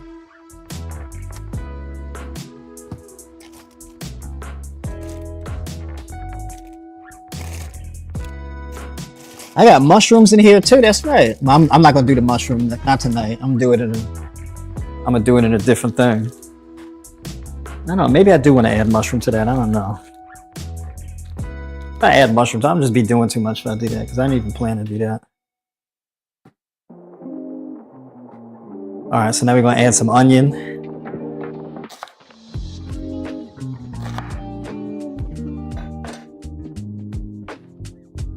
Some red onion. You know, I keep telling y'all about these colors. So remove this outer layer. I don't know if that's like a good idea to do that, but that's just what I do.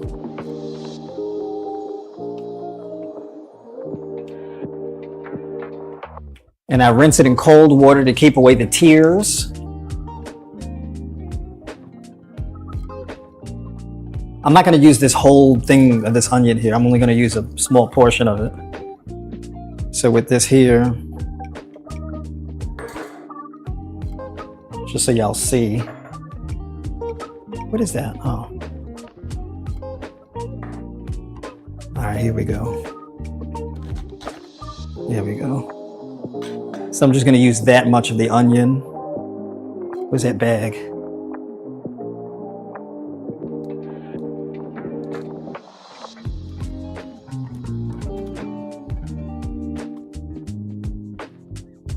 We'll stir this periodically. Again, I don't want it to dry out.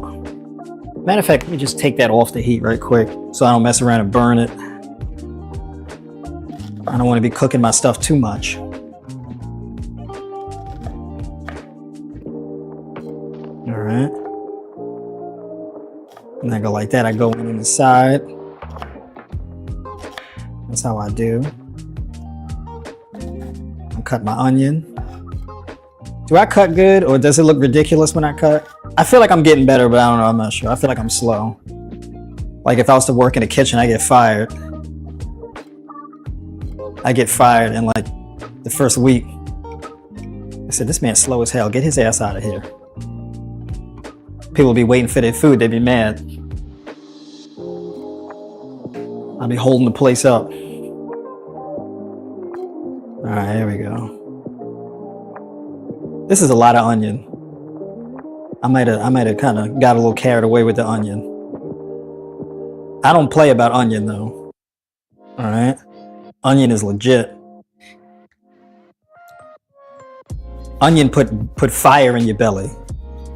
Iron, you know, that onion will. They give you dragon, the spirit of the dragon. Right? I don't know, that iron, man. It give you a whole different kind of energy.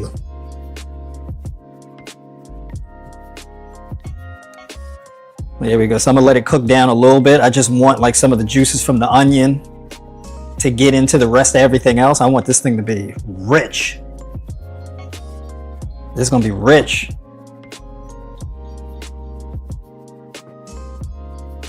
All right.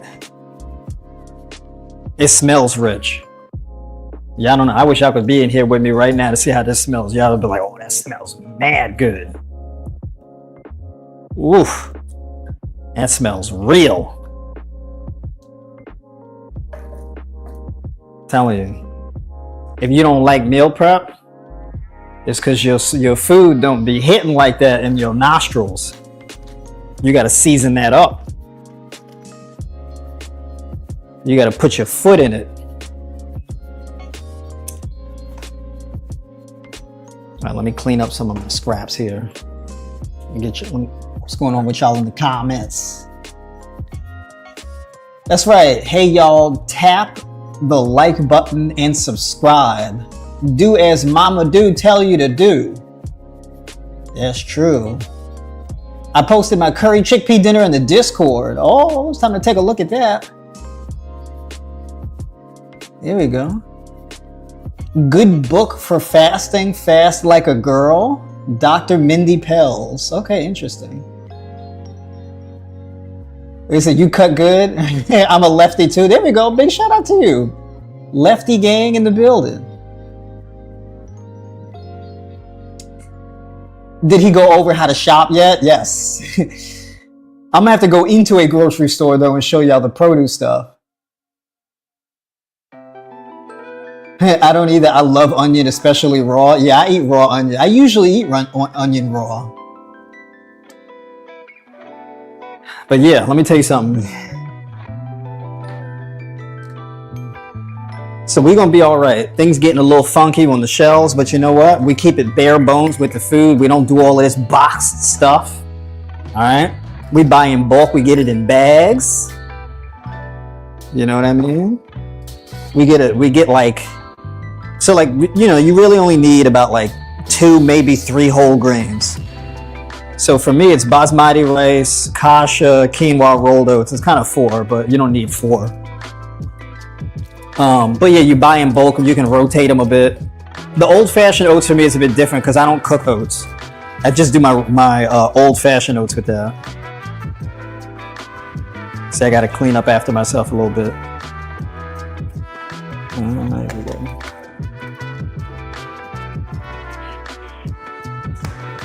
All right. All right, here we go. That's right. Oh, this smells even better because the onion is all up in there now. All right, y'all. So look what we're doing. Look what we're doing. Well, I need that to be a little bit drier than that. I don't like that. I gotta dry off my board a little bit. It's a little wet. It's a little too wet.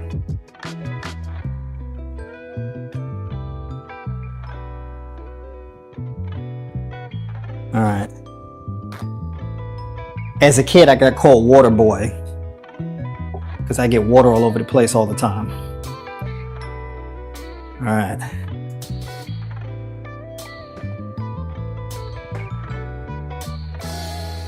All right, so this is what we're doing here. I feel like this is not gonna fit in here, but yeah. Y'all gotta see this. I gotta zoom in. Hold on a second. Y'all see that? Y'all see that? You see how easy this was?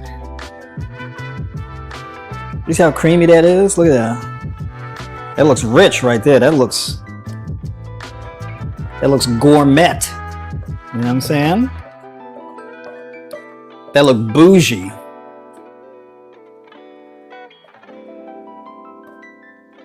You could do this with potatoes also. So instead of doing rice, you could do like sweet potato or something like this. You could do any kind of potato. You could do this with butternut squash also. Butternut squash are kind of different. I don't know if I would do butternut squash. You could, but I don't know if I would. I feel like that might be like a little bit of a different thing. I feel like that. I don't have a good reason for saying it. Well, I don't know. Do I have a good reason for saying that? I don't know. I got to think through. Yeah, you could do it with butternut squash. I would probably use butternut squash, though, as the base of a sauce, though, rather than pour a sauce over the butternut squash. But that's just me personally. You don't have to do that. Just how I would do it. So what you do is with the butternut squash, you bake it in the oven to soften it up and caramelize it, and then you put it in the blender. You can add pumpkin spice. Right, Ella? Hating on pumpkin?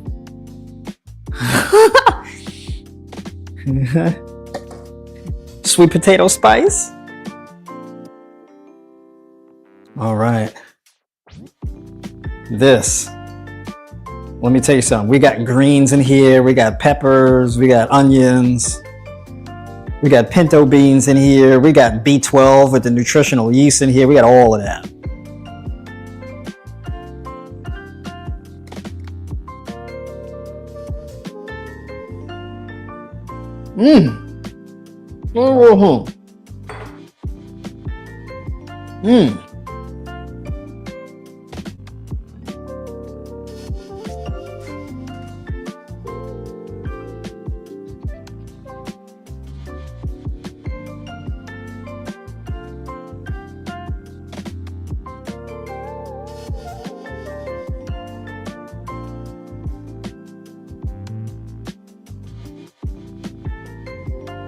Well, you said no, that wasn't the reason you got called water boy.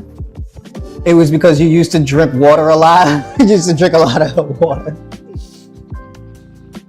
I would wash my hands for like 20 minutes. I'd get water all over the place. I'd take really long showers and baths.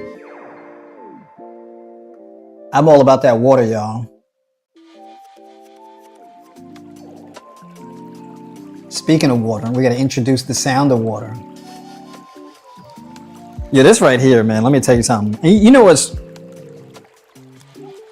I'm glad I get to share this with y'all. Y'all got to make this and then leave it in the comments.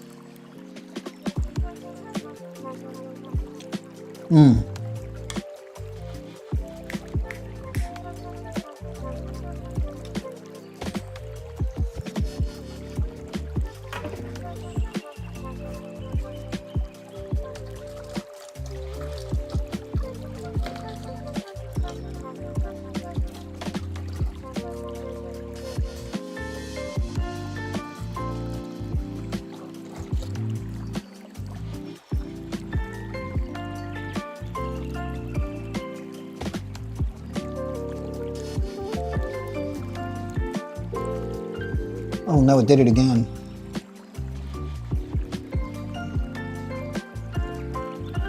All right, well. All right, so now I got to make my old-fashioned oats. You see how much meal prep I got done with y'all? So now we're gonna do the old-fashioned oats, the overnight oats.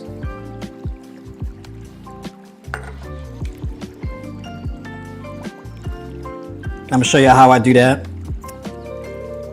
Meal prep is real easy, y'all, I promise.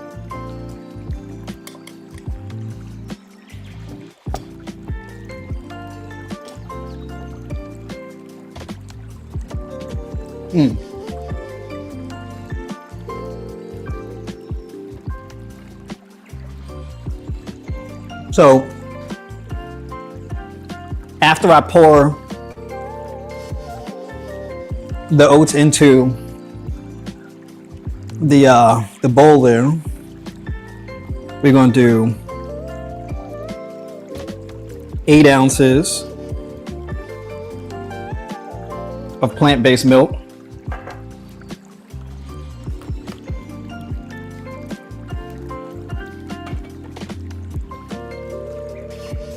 All right, and then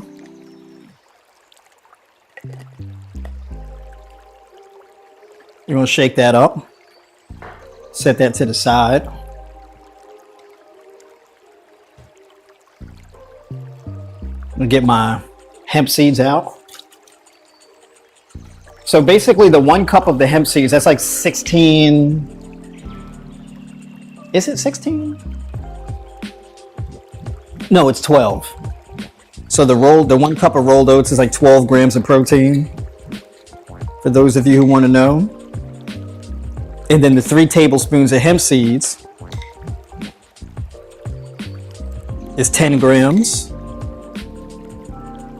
It's like 10 or 12, something like this. I'm gonna put, how many did I just put? Did I put 2 or 3 just now? I wasn't counting. How many tablespoons did I put? Was that 2 or 3? I feel like it was 3, but y'all gotta confirm with me right quick in the comments. I'm over here talking and I forgot to count.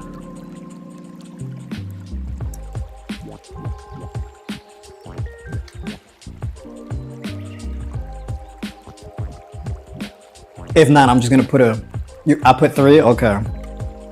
All right, I'm trusting you now.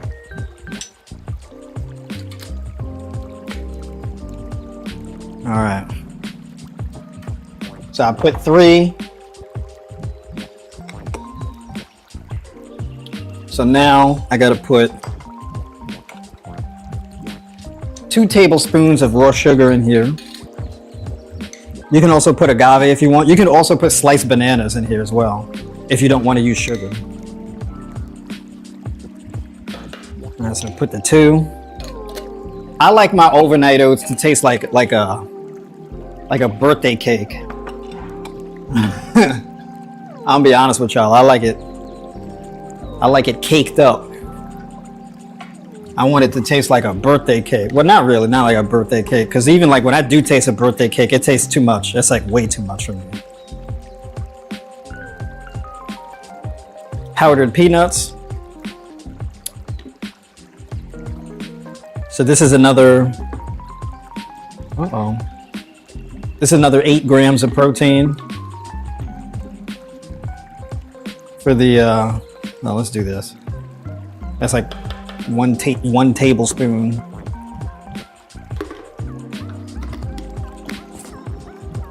I'm supposed to use 2 tablespoons, but I got another one on deck. You see, I'm prepared, I'm ready. And I like this because it's 1 ingredient. You know how I like single ingredient stuff, I always say that. I don't really do stuff with all kind of ingredients in it. I like single ingredient things.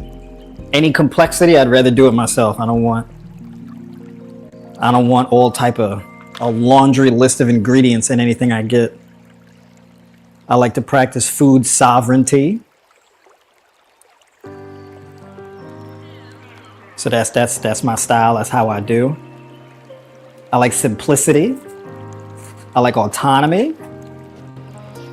I like all my custom parts. I do it myself. You know what I'm saying? So if I want it to be chocolate flavored, I'll add cacao. I don't want chocolate flavored and I don't want that. Like my protein powder, I get it unflavored. 1 ingredient. Peas. Oh, it's a protein powder. What's in it? Peas. What else? Just peas. What's the flavoring? Vanilla? Nope. Unflavored. All right, so now we got the powdered peanuts in there.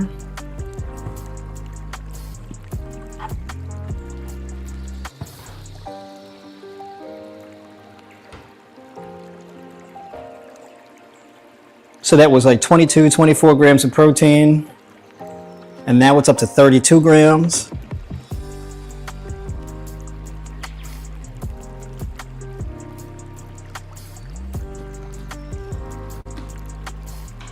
Now, we got another 23 grams of protein in here.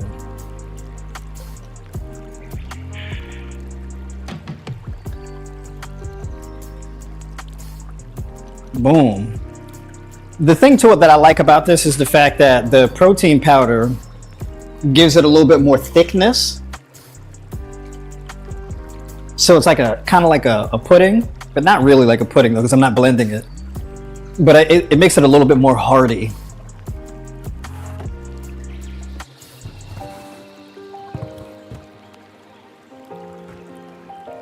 It's completely optional. I don't necessarily need to put this in here, but I just like it. Right? I don't be eating all kind of cakes and cookies and stuff like that. So this is like, this satiates that craving for me. And this is glutamine. Glutamine is really good for your gut health. It's optional. But just to optimize for gut health. Glutamine combined with vitamin D is what your body uses to create stem cells to repair your gut lining. So I've been using the glutamine for a little bit. And not necessary, beneficial, sure. To what degree? I don't know. I can't tell you that. I haven't been using it long enough, and I don't really particularly have gut health issues, but I'm running it for a little bit. That'd be my last container of the glutamine, and then after that, I don't think I'll be re-ing up on it because I won't have to, but we'll see if how much of a difference there is. All right, so put my sea salt. 1 teaspoon of the sea salt. People say, man, you use a lot of salt. It's like, well, not really. You have a real water-rich diet, not really. But salt is like a good training aid, actually. A salt can improve training performance, like creatine.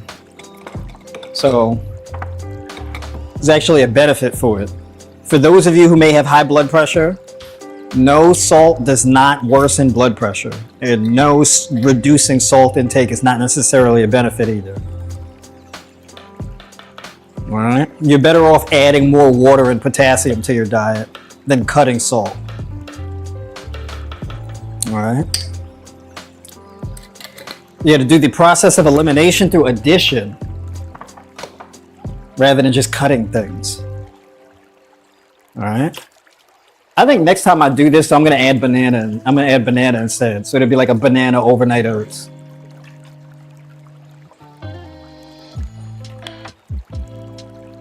I usually eat bananas by themselves though. So I don't really add in bananas to things necessarily. I do sometimes, but I haven't done it in a while just because I like eating, like 2 or 3 pounds of bananas at a time just by themselves. Bananas contain something called polyphenol oxidase. So it can reduce the antioxidant potency of a meal by neutralizing the antioxidants. So for me, I'm like, I'd rather just eat the bananas by themselves then. So I can maintain the antioxidant content and its potency in the meal. Right? So if you're going to be adding like bananas or something like that to something with berries or whatever, probably don't do that. All right? If you're going to do bananas, let it just be bananas. If you're going to do berries, let it just be like the berries. You can add kiwi or mango or whatever the case is. You see how greedy I am? I went and dug in there for the one oat. I said, I'm getting every last oat. All right, so basically just adding in the plant-based milk afterwards. So I measure out the 8 ounces in there, and then I just stir.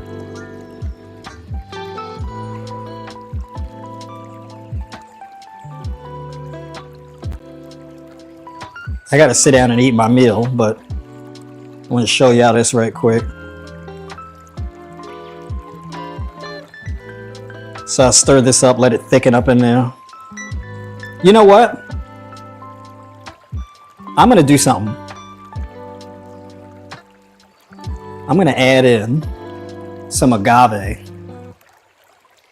That's what I'm going to do. I'm going to add even more sugar. Y'all like, man, that boy crazy. He adding in more sugar? Aren't you going to get fat? Nope. Why not? How do you not get fat? I walk my miles. I stay hydrated, and I have a fasting day every week.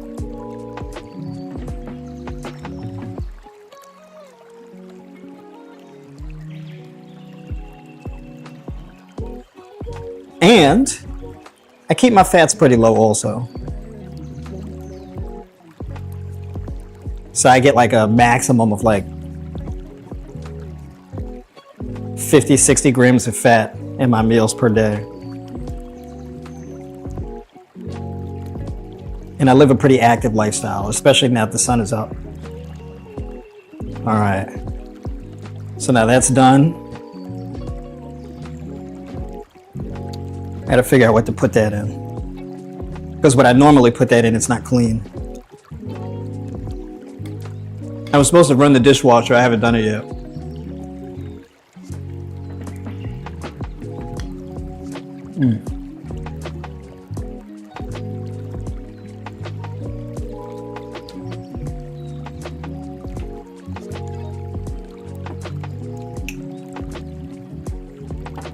Can that fit in there? I don't know if it can.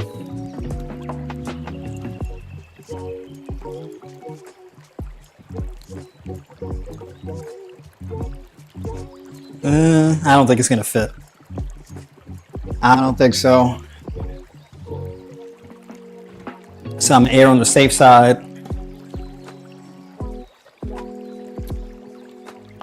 I'm gonna catch up with y'all in the comments. Just give me a second.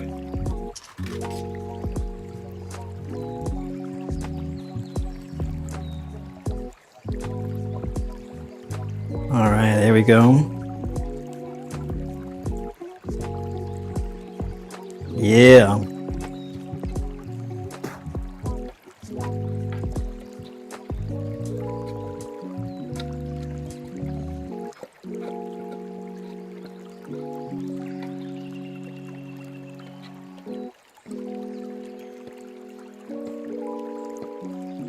There we go. Get every last bit.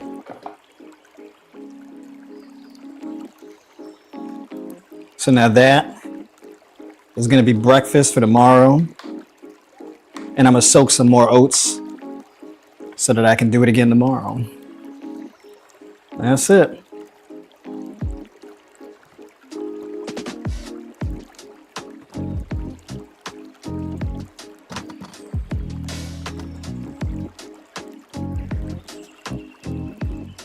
All right, there we go. All set. And that's pretty much it. I don't think I got to prep anything else. I think we good. I think that's it. Now I could just sit back and eat.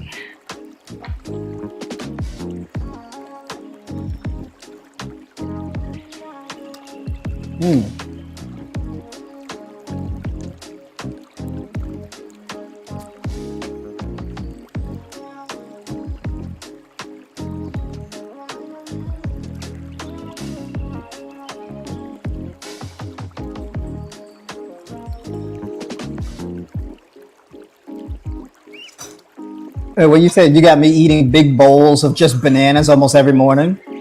It works. That's right. We do big bowl game. We all about them big bowls.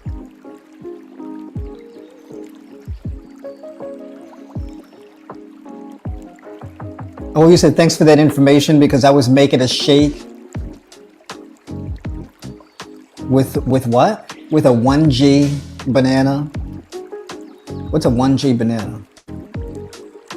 And cup of blueberries. Oh, okay. Yeah, the polyphenol oxidase are particularly high in bananas, apples, pears, and avocado.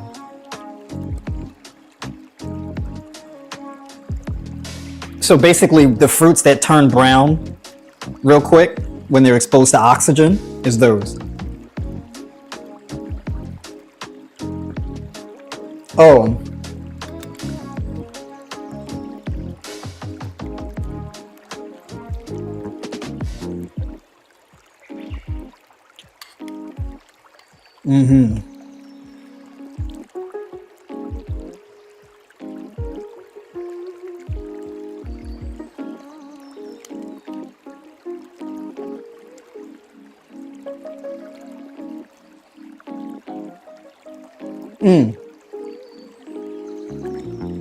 Large banana, got you. LG stands for large. Sometimes I can't read, yo. Your boy be over here illiterate.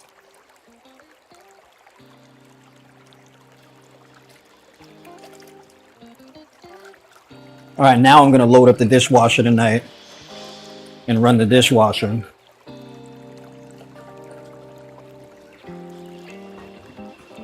Because I got a lot of dishes that I've accumulated. So we're gonna handle that.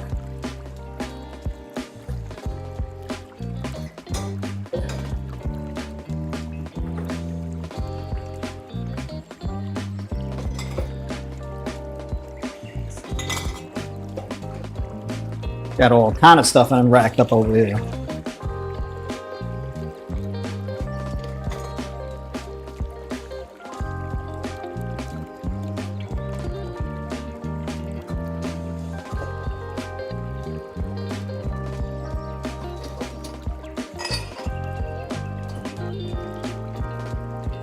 All right, what do y'all got now?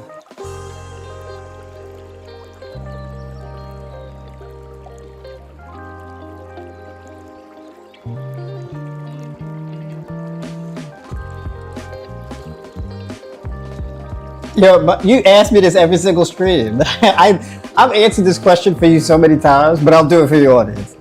Share some more Indian Asian summer season. Okay, papaya, mango. What else? Yeah, papaya, mango. What else y'all got over here? Muskmelon. For SIBO, you want to do mainly your herbs, your antifungal herbs. So at the top of the list is turmeric. Secondary to that would be ginger, and another one would be it's a hot one. What's it called? I'm forgetting the name of it. It's similar to cayenne pepper, but it's something different. I'm blanking on the name. But yeah, basically your herbal teas, your ginger tea, your turmeric tea, basil tea or tulsi tea, y'all call it out there. But yeah, you ask me this question like every single time you come on the stream. You said you was gonna book a call. You came on the call-in. You didn't say nothing in the call-in. I'm like, I don't know if you're trolling me or what. Come on, brother, what's going on? What are we doing, man? All right.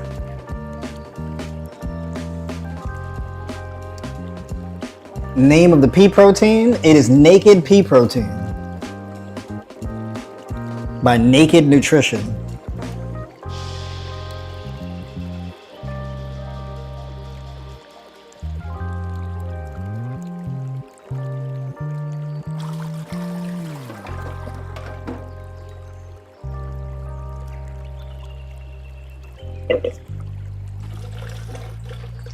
Yeah, this meal is so good. Yo, the pinto beans though. The pinto beans are really good for these seasonings in particular. Like the chickpeas are really good for curry. The pinto beans are really good for like the whole Mexican style taco seasoning, chili, paprika thing going on. Man, you know what I want to do? I should have topped that with like avocado or something. Because I don't really have any overt fats in this. Because I didn't add like avocado or nothing like that. I should have put some, you know what? Let me not be greedy. I'm gonna add avocado on top of that. That's crazy. That avocado wouldn't even fit on there. It'd just be sitting on top.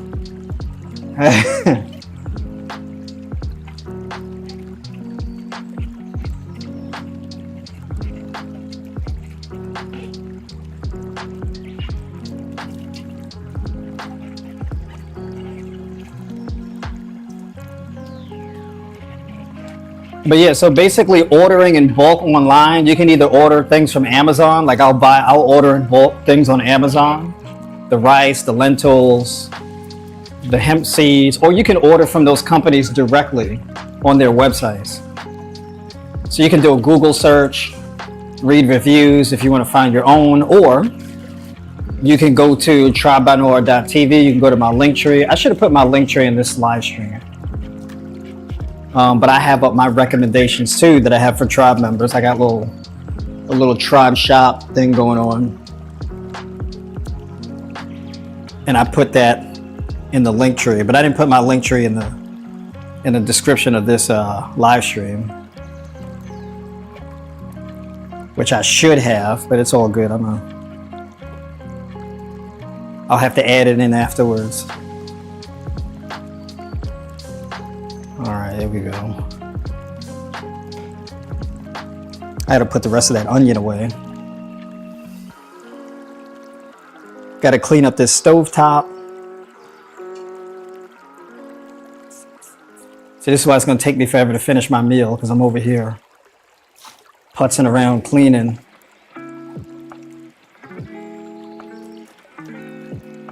But you know what? I can't be leaving around no messes. That's just not how I work. It's not how my brain works. I don't feel emotionally comfortable with leaving messes. It bothers me. I don't know if that's like a neurodivergent thing. I don't know. I had, you know what I did? I'm gonna clip last Monday. I went in and I was talking about germs in that horror movie, 28 Days Later. I went on for like 9 minutes ranting about that movie and that nastiness that Paul was doing on his channel. I said, you know what? I'm gonna clip that and I'm gonna post it because it was funny.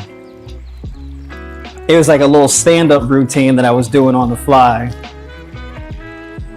I watched it back today and I was busting out laughing. So I'm like, if I'm over here watching my own stuff laughing, I know y'all was sitting up here howling.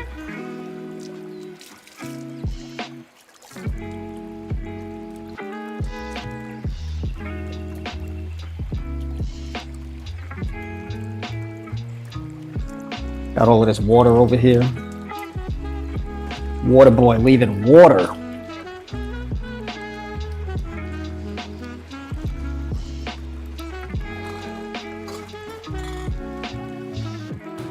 All right.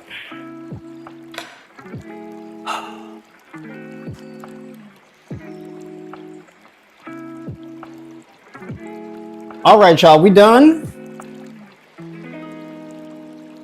We did it? Yeah, I think we did. We've been on here for a hot minute. It's time for everybody to finish up and go to bed. That's what it's time for now.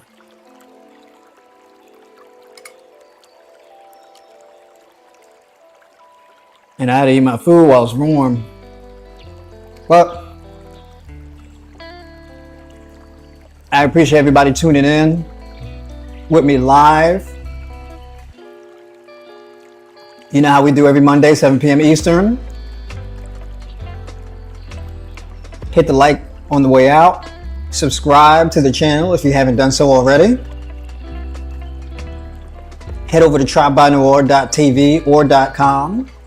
Book a call with me. And I'll catch y'all on the next one. And for Tribe members, we'll be back on Thursday. Thursday evening, 7 p.m. Eastern.